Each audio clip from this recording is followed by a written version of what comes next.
I'm delighted and deeply honored to receive and welcome His Excellency Olaf Scholz, Chancellor of the Federal Republic of Germany, to the Republic of Kenya. Welcome, my good brother, to you and your delegation. Just over a month ago, the Chancellor warmly welcomed me to Berlin on my inaugural visit to Germany as President. Today, it is my great privilege to reciprocate by warmly welcoming His Excellency the Chancellor. Karibu, willkommen. The rich historical ties between Kenya and Germany date back to 1963, when, upon our attainment of independence, Germany became the first state to recognize our newly born nation. That marked the beginning of a deep friendship that has grown stronger every passing year. Our common values and cooperation in diverse spheres of endeavor, including energy, climate action, agriculture, health, trade and investment, and education have marked our bilateral development. My recent visit to Berlin in March and the Chancellor's return visit today have taken place at a time when our two countries are commemorating 60 years since the establishment of diplomatic relations. The Chancellor and I have had fruitful discussions, and we have exchanged views on the strategies and pathways through which we can deepen the excellent relations between our two countries. I have taken time to brief the Chancellor of the government's progress in improving the business environment, which has made Kenya significantly more attractive to German investors. I encourage the business delegation, which is here with us, which has accompanied the Chancellor, to explore and exploit the huge untapped investment opportunities in Kenya. I also invite them to take advantage of Kenya and Nairobi's natural geostrategic advantage and use our capital as the gateway and hub for their regional and continental investments. I assure the business delegation, on behalf of the entire German business community, that Kenya will support German investors with incentives to engage successfully in investment opportunities in our country. In our meeting, the Chancellor and I have agreed on a number of issues. The Chancellor and I have discussed in detail employment opportunities for professionals, skilled and semi-skilled Kenyans in Germany, a matter of equal great interest in meeting Germany's huge labor requirements. I have urged my good brother, Chancellor Scholz, to review and ease immigration laws, and I am very confident that they are well underway to enable Kenyans find employment in Germany. We have therefore agreed to establish a technical team from my office and the Office of the Foreign Affairs and Labor in both countries to initiate discussions, expeditiously navigate the procedures, and formulate an appropriate framework for the export of labor to Germany. The Chancellor and I also had the opportunity to exchange views on the best modalities of increasing capacity of our TVET institutions. Through German support, we have been able to engage and enhance training opportunities offered to Kenyan youth. Germany has also offered support to expand and upgrade our centers of excellence by increasing them from 3 to 7. Similar efforts will be extended to another 60 TVET institutions.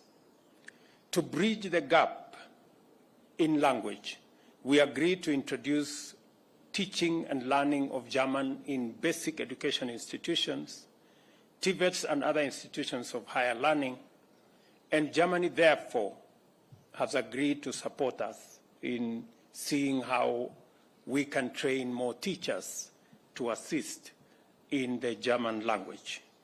In addition, we agreed on the need to align as much as possible the Kenyan and German TVET curricula.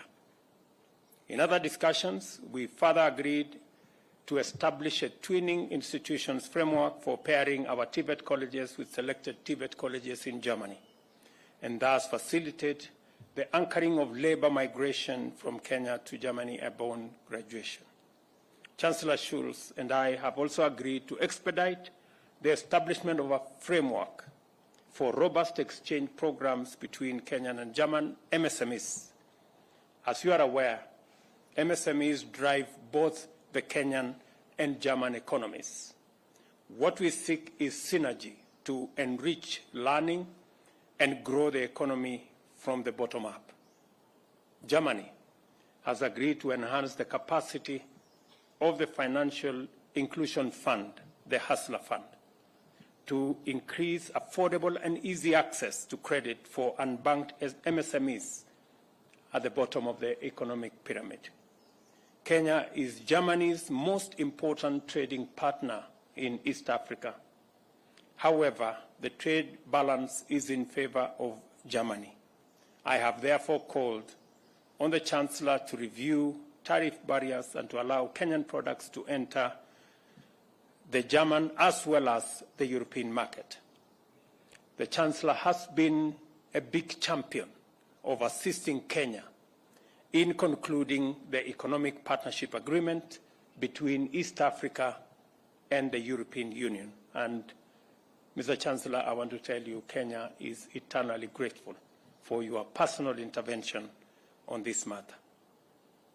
Our grid is 92% green, and our commitment is to achieve 100% green energy by 2030.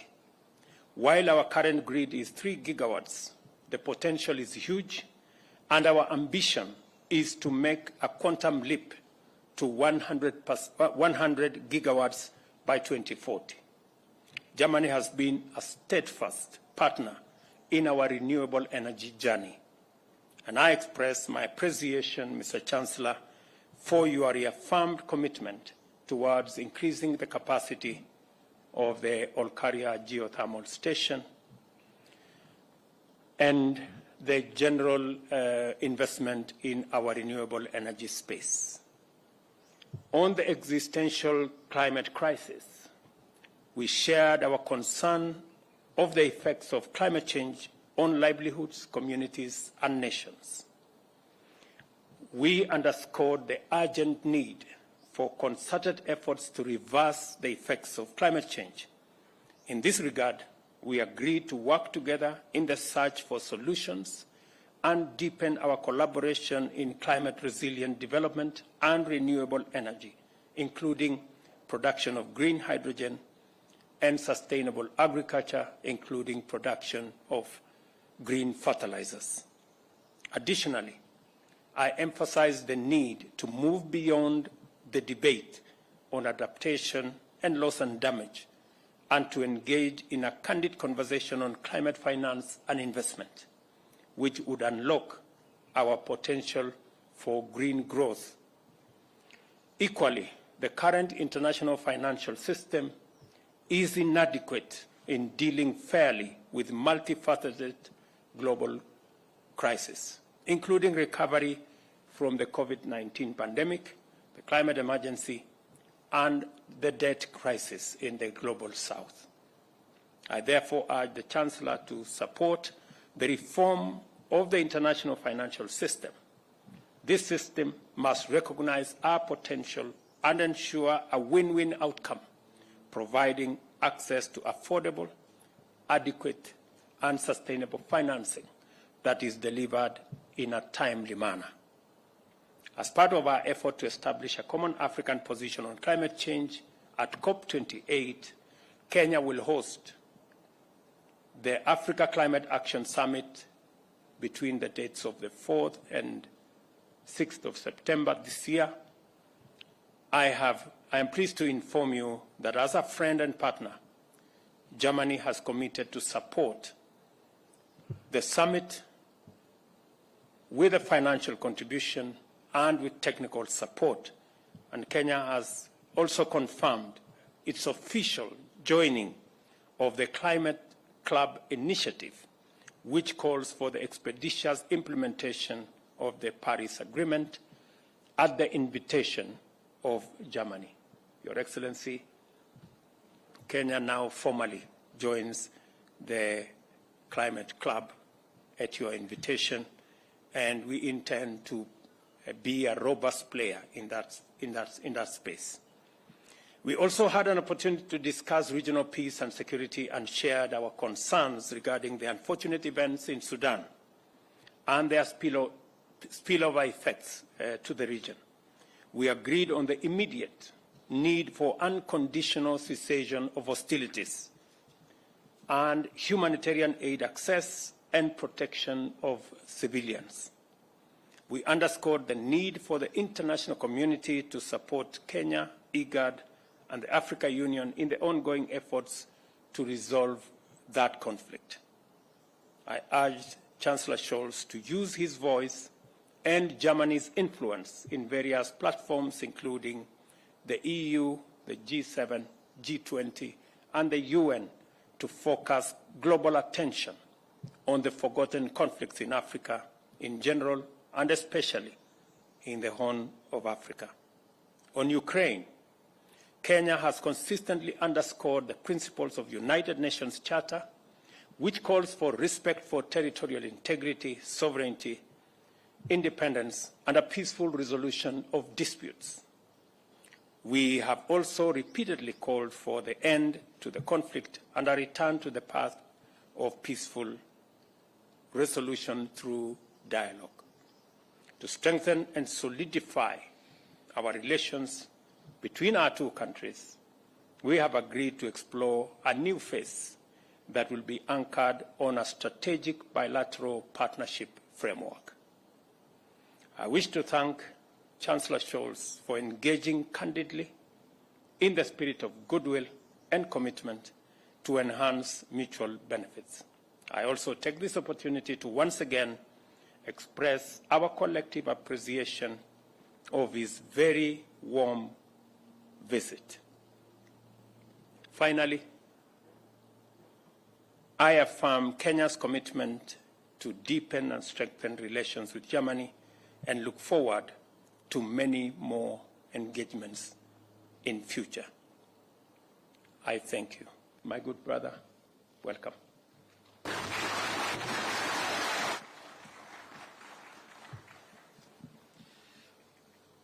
Danke für den herzlichen Empfang, lieber Staatspräsident. Ich freue mich sehr, heute hier in Kenia zu sein.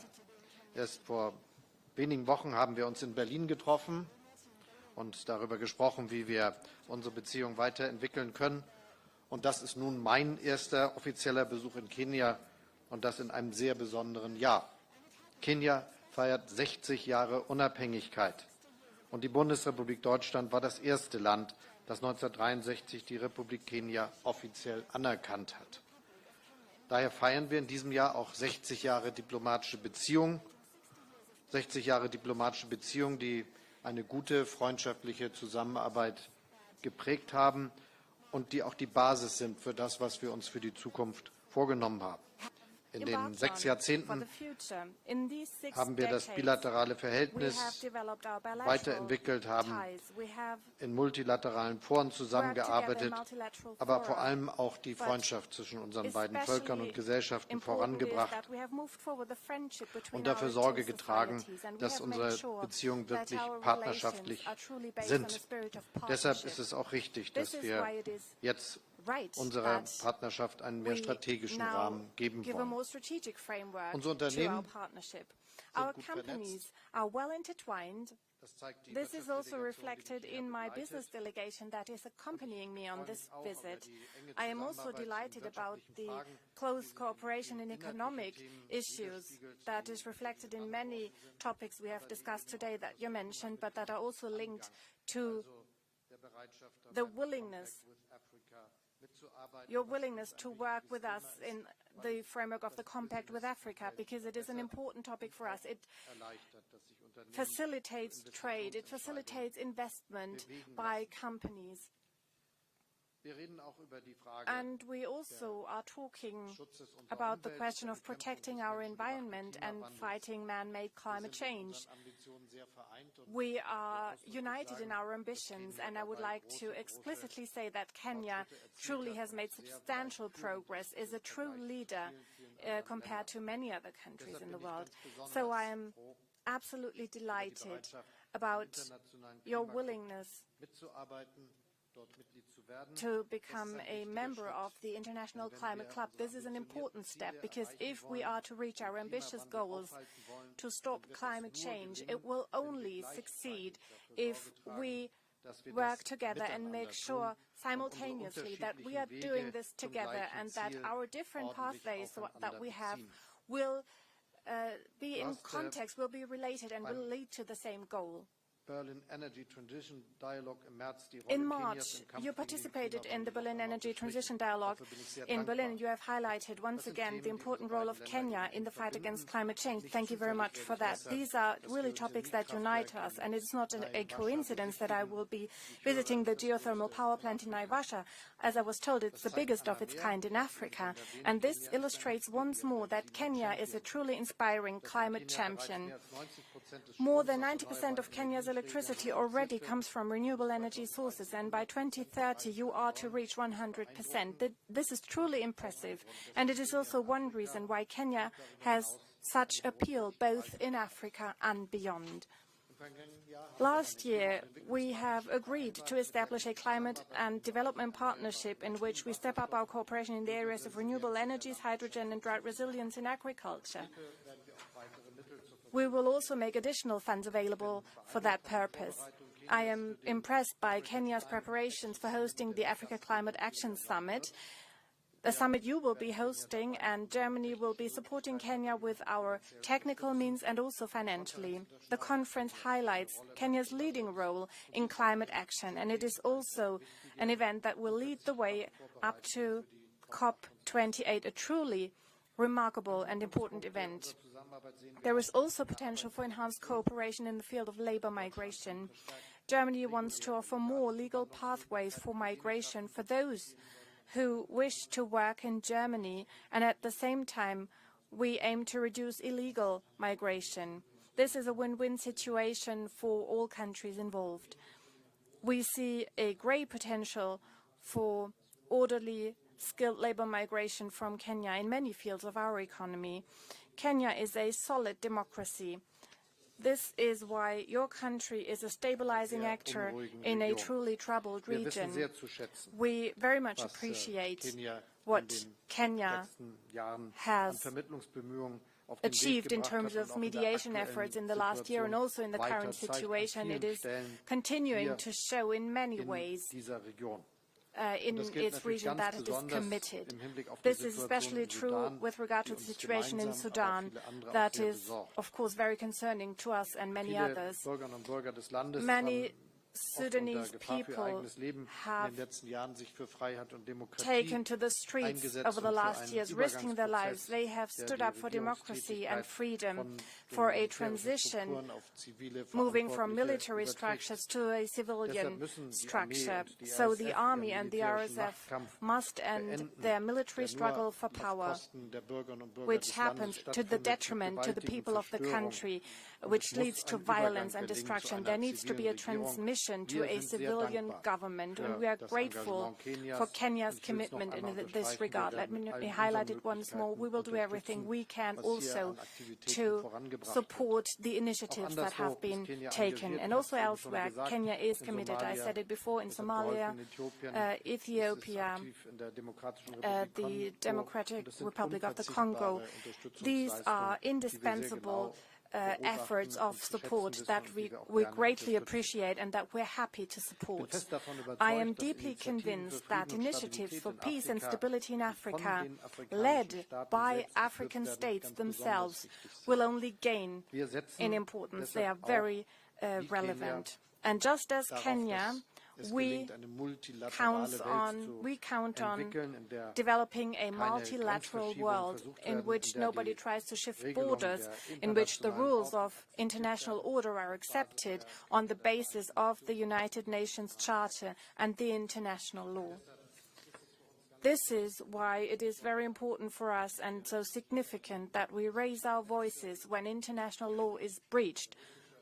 And the Russian aggression against Ukraine is a breach of the international peace order and a threat to peace and freedom, not only in Europe but across the globe, because it means that borders might be shifted with the use of violence, but this would lead to a world that is more insecure. So we need to insist that things have to be done differently. We want to help strengthening our cooperation, move forward with global governance, and of course it is also important for us that African states are better represented and are given a stronger voice. Germany therefore supports the efforts for permanent African seats on the United Nations Security Council, and we also support a formal seat for the African Union within the G20. Thank you very much. Thank you for welcoming me with such warmth in Nairobi, and I'm very much looking forward to seeing you soon again.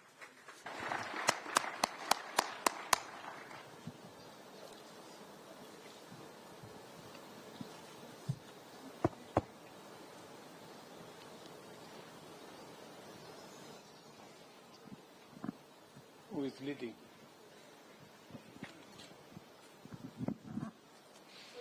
Hier ist Eckhard Lose, Frankfurter Allgemeine Zeitung in Berlin. Eckhard Lose, Frankfurter Allgemeine Zeitung, Berlin. Questions, one to the President, one to the Chancellor. Mr. President, you mentioned already the easier access from qualified people from Kenya or other countries to the German labor market. Germany is negotiating agreements that, on the one hand side, will make it easier the access to Germany. On the other hand side, once those countries where asylum seekers come from with no perspective to stay in Germany should take these asylum seekers back. Is this going to work? Und eine Frage an Sie, Herr Bundeskanzler. And one question to the Chancellor. How big is the threat that the conflict in Sudan might spill over and lead to new migration movements towards Europe and Germany? Thank you. Thank you very much. As a country, we believe in the rule of law. And whatever Germany is doing to put together a legal regime that allows legal immigrants, people of good standing, to access opportunities for employment in Germany is a very welcome development for us in Kenya. We do not find that there is a contradiction at all in demanding that those who are illegal, those who are not good, should be repatriated to wherever they came from. And therefore, our position, and we have discussed this with the Chancellor, is that while you open opportunities for Kenyans to work in Germany, and Chancellor was gracious enough to tell me that there is an opportunity for close to 250,000 people to work in Germany from different countries. We would value that opening, but we would also undertake that any persons from Kenya who do not measure up to good standing and are against the law in Germany, they would be returned back to Kenya. We have undertaken that position. Schönen Dank für die Frage. Thank you very much for your question. Das, was uns am allermeisten gegenwärtig umtreiben muss, dass es eine große Fluchtbewegung gegeben hat, vor allem in die Länder der Region. Und das ist ja etwas, das unverändert stattfindet. In the countries of the region, and that is ongoing. And I'm very grateful to all the countries who have hosted refugees. Kenya is one of these countries. Refugees who have sought shelter and protection. This is a migration movement, as I see it, that is currently affecting mostly the neighboring countries and has not yet affected countries further away, but we should take this question very seriously. It is a serious threat to peace, not only in Sudan, but also to the whole region, and there is a risk of spillover effect. It is a serious risk, and that means that we all together need to do everything we can to bring the two military parties to ending their conflict and lead the transition to a civilian government. We need this transmission as soon as possible so the refugees can return. This is what we can say at this point.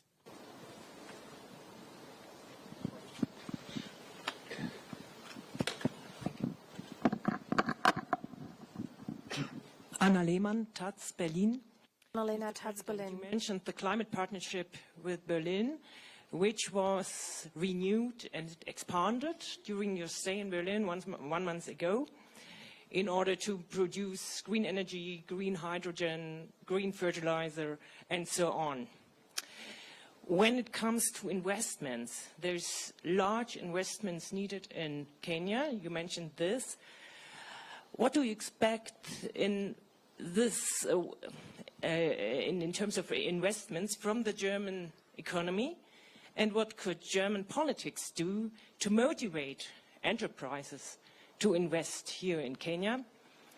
Und zum Thema erneuerbare Energien. Concerning renewable energies, Mr. Chancellor, a question to you concerning renewable energies. Your government adopted a law that says every new heating system installed starting in 2024 needs to be powered with 65% of renewable energy sources. We hear more and more voices from your own coalition that the obligation to change a heating system in this way should be amended. Do you think that this law should be changed? Do you think that the timeline should be shifted for a year? And the Parliamentary State Secretary at the Ministry of Economics is much under pressure. Does the Minister of Economics have to ask for his withdrawal? Thank you very much. Ask him to step down. It will not be the first time for us to work with Germany on our renewable energy space or the geothermal space or the green space. We have a long history of working with German technology, German investment in our renewable energy space. In fact, our 92% of renewable energy in our grid today, there is substantial contribution by German technology and German investment. And therefore, the new level of investment required for green energy, for hydrogen energy and hydrogen technology, for fertilizer and the new scale-up will just be a second phase. We are in discussion with our German brothers and sisters to leverage on their technology, to leverage on their investment, to grow the space that will eventually take us to hydrogen technology, to ammonia, and to fertilizer manufacture using green energy. And one more thing, when you say that what would German politicians do, is again the whole conversation about climate financing and green growth. We have huge resources of green energy potential, hydro, wind, energy, geothermal in the African continent and in Kenya. A new negotiated international financing mechanism that clearly articulates and responds to the huge opportunity for green energy from Kenya and from this continent would be a very welcome conversation.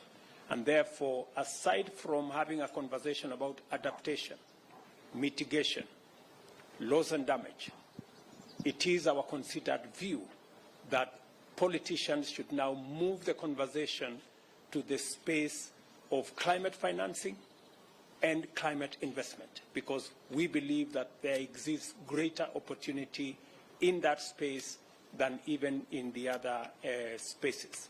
And that is why we are asking as a continent, and we are consolidating our position, and it is the reason I have called for the Africa Climate Summit in September, so that we can package our assets and the opportunities that exist for financing and for investment. We are going to have a big conversation, and we hope that German politicians can support in the whole space of carbon trading, carbon financing, that will inform financing going into the future. Thank you. I just would like to underline that this is really true. We have to work together, and there's a good business environment here for investing into technologies that are important for fighting against climate change. My personal perspective is that a lot of the technological advantages we developed the last years and decades could be used all over the globe. And we should really understand that our biggest aim must be that there is a growth of wealth in many countries of the world, that they are looking for having a similar standard of living as we have it in Europe or in the north of America, for instance. But doing so, it means that we give the chance that this is happening not with using fossil resources, but with using the possibilities coming from renewable energies, for instance, and new technologies. Let me also add that geothermal energy is also one of the issues that's playing a major role. Only recently I visited a geothermal station in Germany and officially opened it. I will also be visiting a geothermal plant here in Kenya, and in the context of hydrogen, it also plays a hugely important role. It is a great progress, and if we talk about legislation in Germany serving the goal to reach climate neutrality by 2045, it means that we need to make progress in all areas. We need to take all measures we can to make this progress as soon as possible. We have amended many laws, and I think the velocity for expanding renewable energies, offshore, onshore, wind energy, solar energy, and the expansion of our grid has been remarkable. And of course we also support investment in technologies that use less fossil fuels. Mobility is also one of the sectors that are important, and heating as well. The federal government has started a bill, a law, and after a lot of discussions, many questions regarding this reform have been answered, and I think that we have been quite successful in answering the questions that were still open. The former Social Democratic leader said no bill that enters the Bundestag will exit the Bundestag unchanged. This is part of democratic processes with all legislation, but I think that the purpose of the law will not be called into question, and that is what I also hear from the three parties of my government.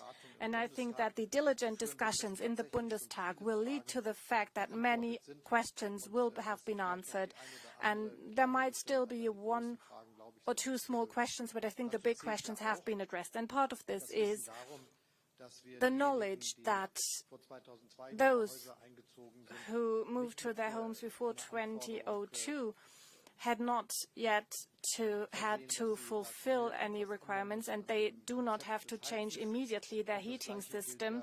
The same is true for many other exceptions we have made. So as far as we can see, many of the questions that are raised in the public space have been answered already, but of course Parliament can also still improve legislation But this will not call into question the basic idea behind the legislative project. This is my opinion, and this is what I hear from the members of parliament as well. So I'm very confident regarding this question.